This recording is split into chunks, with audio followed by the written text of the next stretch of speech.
ብዙ ጊዜ እንግዲህ ኢትዮጵያ መጥቼ ምን ልስራ በቃ ጨነቀኝ ምንድነው የምትሉት ሌላ ስደት መጣችሁ ወደ ስደት ከስደት ተመልሳችሁ ወደ ስደት የሚመልሳችሁ ጉዳይ ምን እንደሆነ ዛሬ ይሄ ቪዲዮ ይጠቅማችኋል።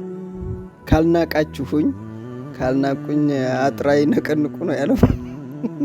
ካልናቃችሁኝ ታዳምጡኛላችሁ፣ በትክክል ይረዳችኋል። እኔ ካገኘሁት እስካሁን ካጋጠመኝና ካለፍኳቸው ፈተና ነው የምነግራችሁ። ይሄ ቪዲዮ ይጠቅማችኋል፣ ተከታተሉ። ያ አላህ ከወንጀል አስዳን፣ ያ ረቢ እርጋታን ስጠን፣ ያ ገፋር ሰላም አምጣልን፣ አንድነት እዝነት ሞላብን። ኢትዮጵያ ገብተን በጣም ብዙ ነገር መስራት አቅደን ነበረ። ካቀዶች ሁሉ የተሻለ የተባለው ዶሮ እርባታ ነው። የዶሮ በሽታ ደግሞ አስተያየት የለውም። አንድ ዶሮ ብቻ ሞት ዝም አይልም፣ ሁሉን ነው የሚያመው። ሁሉን ጨርሶ ነው የሚሄደው ደምድሞ። እና ምን እናርግ እናንተ? ፍየል እርባታ አለን። ፍየል እርባታ ደግሞ ቦታ ይፈልጋል። ትልቅ መሬት የሌለው ሰው እንዴት አድርጎ ፍየል ያርባ? ጎበዝ ምን ይሻለናል? ከብትም አይሻል። ከብት ማርባት ደግሞ እሳሩ ከየት ይምጣ? ማለት ሆድ አይሞላም፣ ከብቱ አይጠግብም ቶሎ። ምን እንስራ እናንተ? ዳገባን እኮ እኛና ቀማሞች በጣም እኮ አሰብን ብዙ ነገር እና አንዱም እየሄደልን አይደለም። ማልቀስም አይሻል እናንተ? ማልቀስ ይሻላል ብላችሁ። አሰላሙ አለይኩም ወራህመቱላሂ ወበረካቱ። ሰላም ምርጦች፣ እንዴት ናችሁ? ሰላም ናችሁ? ያላችሁበት ሰላማችሁ ብዙ ይበል። እንግዲህ ቅድም ላይ እንደነገርኳችሁ ነበረ አገባቢ ላይ እንግዲህ እቺ ልጅ ራሷ አይታችኋል ምን እንዳለች። ምንድነው ያለችው? ዶሮ አናረባ፣ ዶሮ ሲሞቱ ባንድ ነው አለች። ፍየል ቦታ ይፈልጋል አለች። እንግዲህ ሰው ብዙ አይነት ነገር ነው የሚያስበውና ዛሬ ዋናው ነገር ከስደት ስትመለሱ ማድረግ ያለባችሁ ትልቅ ነገር ነው። እሱን በደንብ እንትንበሉ። ምክንያቱም እዚህ ሀገር ተቀምጠን የሚደርስብንን ሁላችሁም ታውቃላችሁ። ይሄን ነገር ስመክራችሁ ያው እኔ ከናንተ በላይ አውቃለሁ ብዬ ሳይሆን የህይወት ፈተና ነውና የህይወት ፈተና እንዴት እንደሚታለፍ እናንተ አብራችሁኝ ብትሆኑ ወደ ሀገር መግባት ስትፈልጉ ይሄን ነገር እንዳረሱ ኪሳችሁ ቆጥራችሁ አንጡት ነው የምላችሁ። ምንም ይባላል ለመሰላችሁ? ይሉንታ ይባላል። እዚህ ሀገር ስትመጡ ከአዲስ አበባ ከሚቀበላችሁ ሰው ጀምራችሁ ገንዘቡን ታወጣላችሁ። እዚህም ስትደርሱ ለዚህም ምክንያቱም እናንተ ምንም ማድረግ አትችሉም። እዚህ ያሉ ሰዎች ምንድነው የሚያስቡት? እናንተ በቃ ከዛ አልፎላችሁ እንደመጣችሁ የገዛ ቤተሰቦቻችሁ ሌላ አካውንት ያላችሁ ይመስላችኋል። በቃ እነሱ የሚያውቁትን ገንዘብ ከጨረሳችሁ አላት ነው የሚሉት። በቃ ይላትም የሚባል ነገር አይታሰብም። ምን ማድረግ አለባችሁ? ቀጥታ ከዛ እንደመጣችሁ ገንዘብ ላይ ቁጠባ ማድረግ ነው። ለምን 10,000 አካውንታችሁ ላይ አይኖራችሁም? ያችን ገንዘብ በቃ ማውጣት የለባችሁም። ከዚህ ሀገር ውርድ ስትሉ ደሞዝ እንደቆመ ምንም ነገር እንደሌለ ማወቅ አለባችሁ። ገባችኋ? ስለዚህ ይሉንታ ምናምን እንደዚህ ላከሌ ሰጥቼ ላከሌ ተውኩኝ ምናምን የለም። ለተወሰነ ጊዜ ሲጀምር ለብቻችሁ ማሰብ ያስፈልጋችኋል። አያችኋ? ለብቻችሁ ቁጭ ብላችሁ ብላናችሁን ማውጣት ነው። ምን እንስራ? ሰው ደግሞ ስሩ ያላችሁን ሳይሆን ራሳችሁ ምን ያዋጣኛል ብላችሁ ገበያ ውስጥ ዙራችሁ ማየት ነው ያለባችሁ። ምክንያቱም ሰው የሚያሳያችሁ ወይ የተለመደ ነገር ነው ወይ ደግሞ እንድትወድቁ ነው የሚያደርጓችሁ። ከነሱ በልጣችሁ እንድትታዩ አይፈልጉም። አያችኋ? ያንን መንገድ መጠቀም የለባችሁም። በቃ እናንተ ይሆነኛል ያላችሁ ከትንሽ ጀምራችሁ በቃ ስራ መናቅ ሳይሆን ሰው ሀገር ላይ እንግዲህ ወንድም ሆነ ሴት ምን እንደምንሰራ ዝቅ ብለን በሀገራችን ላይ የማንሰራውን ስራ እንሰራለን አይደል? እዚህ መተን ከትንሽ ነገር ሳትናቅ ስራ መጀመር አለባችሁ፣ ወደ ስደት እንዳትመለሱ ማለት ነው። አለበለዚያ ልክ በ15 ቀን ትመጡና ገንዘቡን ኡፍ አድርጋችሁ በኋላ ደግሞ የቤት ዕቃ ይቀራችኋል። የቤት ዕቃ መሸጥ ትጀምራላችሁ።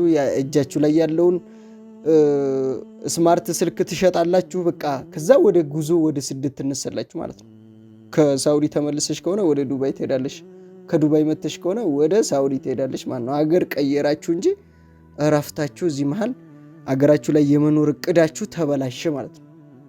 አያችዋ ብዙ እቅዳችሁን የሚያበላሹ ሊኖሩ ይችላሉ። ወንድም፣ ቤተሰብ፣ ባል ብዙ አይነት ነገር ያኔ አምናችሁ የመጣችሁትን ወይ ደግሞ አለ ብላችሁ ያሰባችሁትን ገንዘብ ልታጡ ትችላላችሁ።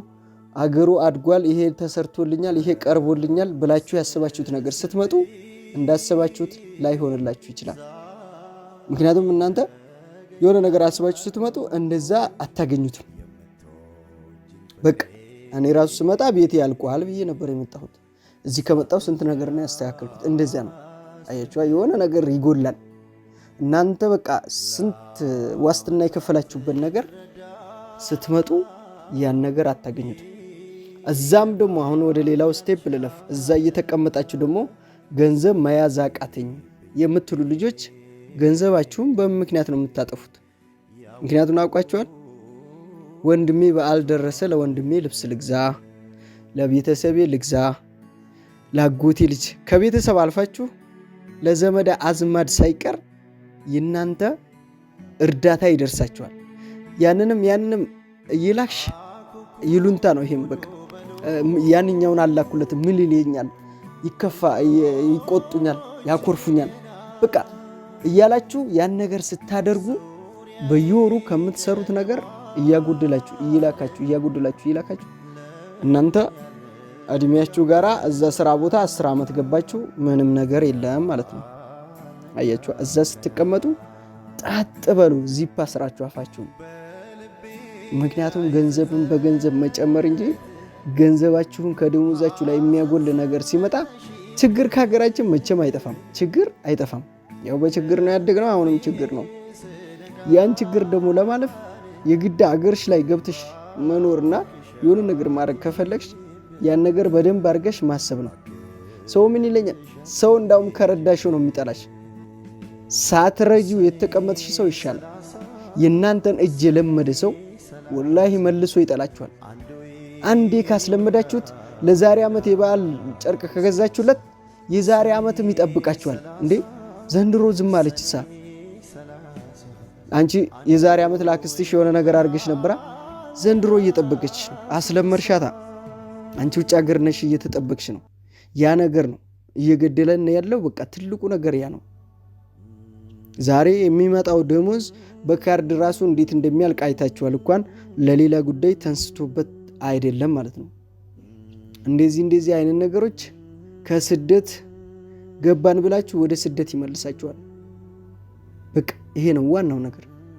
እና ልክ እንደገባችሁ እነሱ እንደ ኳስ ሲቀባበሏችሁ እናንተ ደግሞ አካውንት ራሱ የለንም በቃ ጸጥ፣ ዝርዝር ብር ራሱ ኪሳችሁ ውስጥ አለመያዝ።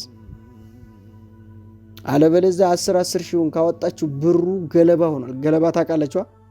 ድሮ በ200 በ300 የሚሸጠው ጫማ ዛሬ 3000 2000 ገብቶ ምንም ነገር ማውራት አይቻልም። 5 ወንድሞችሽን ከተማ ወስጄ ልብስ ልቀይር ካልሽ ያው 1 ዓመት የሰራሽውን ዘጋሹ ማለት ነው። የምሬ ነው። በጣም የማይቻል ነገር ነው። እነሱ ህይወቱን ለምደውታል።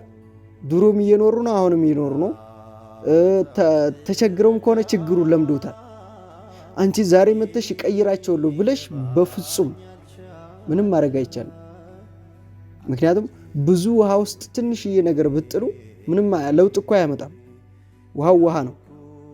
ባህር ውስጥ የሆነ ነገር ብታፈሱ፣ ቆሻሻ ብታፈሱ ያንን ባህር ሙሉ በሙሉ አያበላሸውም። ስለዚህ የእናንተ መርዳት እንደዛ ነው። ምንም አይነት ነገር ብታረጉላቸው አይለውጡም። አያችኋ?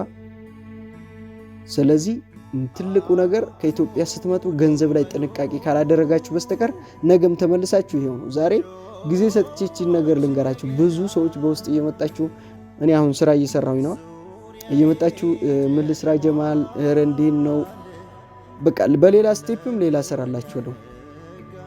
ብዙ ልጆች ስለ ዩቲዩብ ሰራላችኋለሁ። ዩቲዩብ ሰርተ ለወንድሜ ስጥልኝ፣ ለባሌ ስጥልኝ እያላችሁ በቃ ዩቲዩብ ልክ እንደከፈታችሁት ክፍያ የሚፈጽምና አንድ ሰው ልክ እንደ መንግስት ሰራተኛ ደሞዝ እየከፈለ እንደሚቀመጥ የሳላችሁት ልጆች አላችሁ። እኔ ሀቁን ነው የምናገረው። ስለ ዩቲዩብም እንዴት ነው የሚከፍለው እንዴት ነው የሚለውን ነገር ያንን በደንብ እጄ እመጣለሁ ሙሉ ቪዲዮ። አሁን አልነካካም። አሁን ይሄን የጀመርኩትን ልጨርስ። ያ ከሆናችሁ ትከፍታላችሁ፣ ካልሆናችሁ እናንተ ትወስናላችሁ። እኔ ያለውን ጉዳይ ስለ ዩቲዩብ ማወራችኋለሁ ማለት ነው። ስለዚህ ገንዘብ ላይ እንትን ጥንቃቄ አድርጉ። ከዛ በኋላ ስራ መጀመር አያቅታችሁም። ግን ምን ልጀምር ምን ልስራ የሚባለው ገንዘብ ሲያዝ ነው። ገንዘብ ሳይኖራችሁ ምንም አይነት ነገር መግዛትም ማሰብም ብላንም ማውጣት አትችሉም። የምትችሉት በቃ ስደትን ድጋሚ መሄድ ነው። ከእስር ቤት 1 ዓመት ተደብድበን ተርበን የመጣ ነው ራሱ ቆርጠው ተመልሰዋል። ለምን? ያ ነገር በቃ የለማ ወደ ስደት ነው የሚቀላቸው። እዚህ ያለውን ችግር መጋፈጥ ሲሳነን እዛ ጋር ቀለል ብሎ የሚታየን ምንድነው? ስደት ነው። እና ከአገባብ ነው። ብዙ ልጆች ብዙ ገንዘብ ይዘው ይመጡና በ15 ቀን በወር ይጨርሳሉ። ለምን? እዚህ ጋር ቤተሰብን ስትገናኙ ብዙ ዓመት ቆይታችሁ ኦሬዲ በቃ ዘመድን ታያላችሁ። ዞራችሁ ዘመድ ስታዩ የሆነ ነገር ሳትይዙ ባዶ እጃችሁን ከሳዑዲ ስለመጣችሁ አትሄዱም። ይሄ የታወቀ ነው። ይሄ ሀገራችን ባህል ነው። የሆነ ነገር ይዛችሁ ትሄዳላችሁ፣ ባዶአችሁን አትሄዱም ማለት ነው። እናንተን ይጠብቃሉ። በቃ የሞተ ሰው ልጠይቁ ትችላላችሁ፣ ልታዩ ትሄዳላችሁ። ያ ግድ ነው። የሞተ ሰው መድረስ ግድ ነው። ገንዘብ አይልም እሱም። አያችኋ? እዛ ሆናችሁ እኮ ሰደቃ ልካችሁ ሊሆን ይችላል፣ ግን በቃ በገንዘብ ነው ጉዟችሁ። ዘመድ ስታዩ ምን ስትሉ እዚህ ጋር ስራ ለመግባት ራሱ ወር ድረስ ዘመዶቻችሁ አያልቁም። ጓደኛ አለ ምን አለ። ያን ነገር ስታደርጉ ቤትሽ አንቺ መጣሽ ተብሎ ቤትሽ ይመጣል። ቢያንስ መጀመሪያ ቀን ፍየል ይታረድልሻል እንደመጣሽ፣ ችግር የለውም፣ ያ የደስታ ነው። ሌላ ሰው ደግሞ አንቺን እየመጣ ሲያይሽ ፍየል ታርዶ ነው ስጋ እየበላ ነው የሚመጣው አንቺን እያየ። እኔ ይሄ ባህል አለ በሁሉም ነገር። አንቺን ለማየት ሰው ሲመጣ ባዶ አፉን አይወጣም። በቃ ይሄ ነገር መቅረት አለበት። እናንተ ከስራ ነው የመጣችሁት። እዚህም ደግሞ ምን እንስራ፣ ሀገራችን ላይ ምን እንፍጠር ነው እንጂ ይሄ አያስፈልግም። ልክ ያለፈለት ይመስል ሁሉ ነገር ጥንቅቅ ብሎ በቃ ስራ ሁለተኛ መጀመር የለባችሁም ይመስል ብሩን ዝም ብላችሁ እንዲህ ወላሂ እኔ ብዙ ልጆች እያሳዘኑ ነው ሲመጡ። ሁሉም በቃ ሰርቷል የተባለ ሰው ይመጣና ስደት ነው የሚያስበው። 15 ዓመት 10 ዓመት በቃ በትንሹ የኖረ ሰው ተመልሶ ስደት ነው የሚመኘው። ከትንሽ ነገር በቃ እንደመጣችሁ የያዛችሁትን እጃችሁ ላይ ጠበቅ አድርጋችሁ ዝም ብላችሁ ራሳችሁ እርፍ ትላላችሁ።